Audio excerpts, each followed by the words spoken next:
Hi everybody, it's Geordie from Geordie's Cards. Welcome back to my channel, and you're here for episode 5 of my Shop Your Crafty Stash series. And today it's all about bookmarks. So my random number generator chose the Rescue Dogs stamp set from Heffy Doodles. I also have the coordinating die for this stamp set, and this is one that I have not used yet, so I'm really pleased that this one was pulled out. And it also pulled out the Bookmark dies from Mama Elephant. So I have made bookmarks with these before, but I don't think I filmed them. So this will be a new experience. And then I decided to bring in this For You Dear stamp set from Lawn Fawn, which I'm going to use just for the sentiment. So I have gone ahead and coloured and cut out my little rescue dogs here. Now I have coloured them to look like a golden retriever because that was the kind of dog that I had, and they are just gorgeous. So there are my two little golden retriever rescue dogs.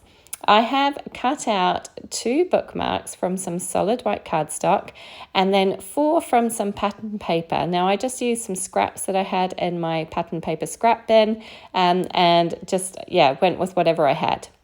I have also die cut 2 of the smaller bookmarks from white cardstock and 2 of the hearts from red cardstock. All of these are in that die set. So I'm going to trim off the tops of these smaller bookmarks here. I'm not going to be needing them.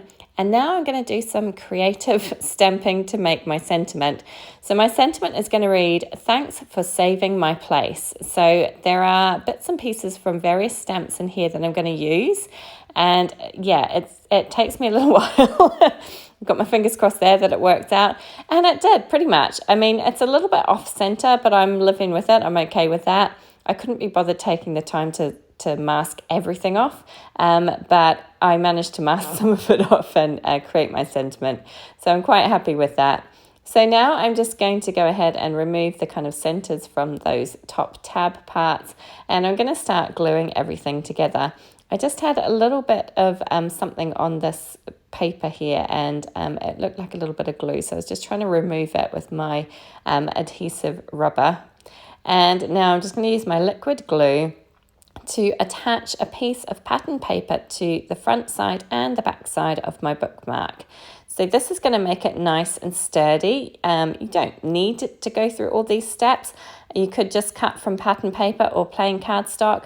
But I wanted mine to have a pattern paper on the front and the back, and I want it to be nice and sturdy. It needs to stand up to a lot of wear and tear. I'll probably end up giving these to my children, and they're quite rough with their stuff, so it needs to be quite sturdy. So that's the reason why I've used 3 layers for each bookmark. Just makes them nice and strong and keeps them standing up to a lot of rough treatment. So I've done that for that first one, and I'm going to do the same with those other pieces of pattern paper for my other one. And now I have 2 bookmarks with pattern paper on both sides. So this is where that little sentiment piece is going to go in. I'm going to pop it kind of in the center of my larger bookmark, and I'm going to just use liquid glue to attach that down, and I'll do the same for both of my bookmarks here. And I'm not too worried about the placement of this. It's not completely centered. I just kind of winged it. Didn't measure anything out. I just had a rough idea of where I wanted them to be, roughly in the center. Once that was done, I'm going to bring out my little images here. So I have one little dog on one bookmark and one on the other. And then I have the little bowl of food, which I'm going to pop with this sitting dog here. And I did have the tennis ball, but I wasn't quite sure where I was going to put that, so I just left that off. And my 2 little red hearts are going to go beneath that sentiment piece. So it kind of makes a nice cohesive design. So again, just using liquid glue to attach everything down. This is a bookmark, so I don't want to be using any foam tape or anything like that. I don't want it any higher than it already is, because it won't shut properly in the book. So dimension is not needed here. Just want to make sure everything is down securely and it's going to stay fastened. So I'm using some nice strong liquid adhesive to make sure everything's down flat. And I brought that ball back in again, but it just wasn't going to work, so I just left it off. Once that is done, I am going to pull out my white I've got actually a Signo Uniball gel pen today, something a little bit different. And I'm just going to add some gel highlight details to my little hearts at the bottom here, just to make them pop a little bit more. And then it's time to make a tassel, because every bookmark needs a tassel. Now, I'm no expert at making tassels, so please feel free to watch another YouTube tutorial on how to make a tassel. This is the way I make them. So I've got a piece of card, which is about the length that I want my tassel to be. I'm just wrapping my twine around that. And then I'm going to cut another length, which I'm going to feed through the center of this folded piece of card. Very difficult, with great difficulty, apparently. It takes me a little while here, but I'm going to feed that through the center of the card, and then I can tie a knot at the top. But yeah, it takes a little while. So just tie a little knot fairly loosely. I'm going to keep those two ends at the top there, and then slide my tassel off the cardstock.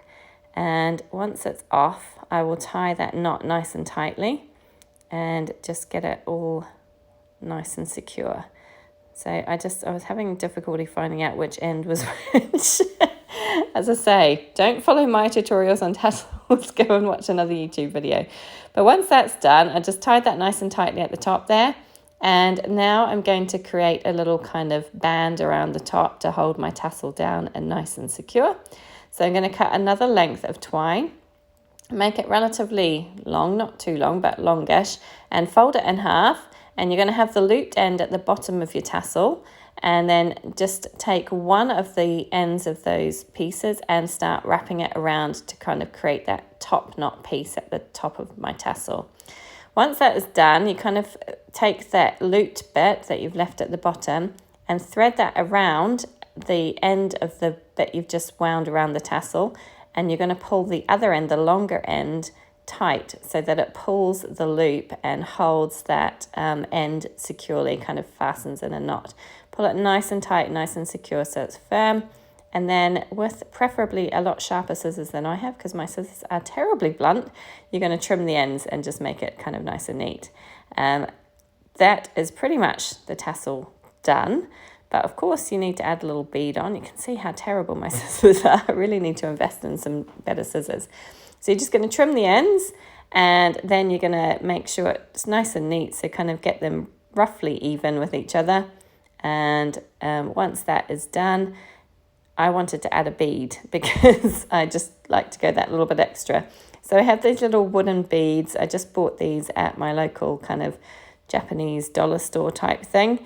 And I'm going to thread the ends through the bead. And I do use my pokey tool here a little bit to help me out, because it doesn't always go to plan. And I end up having to start all over again.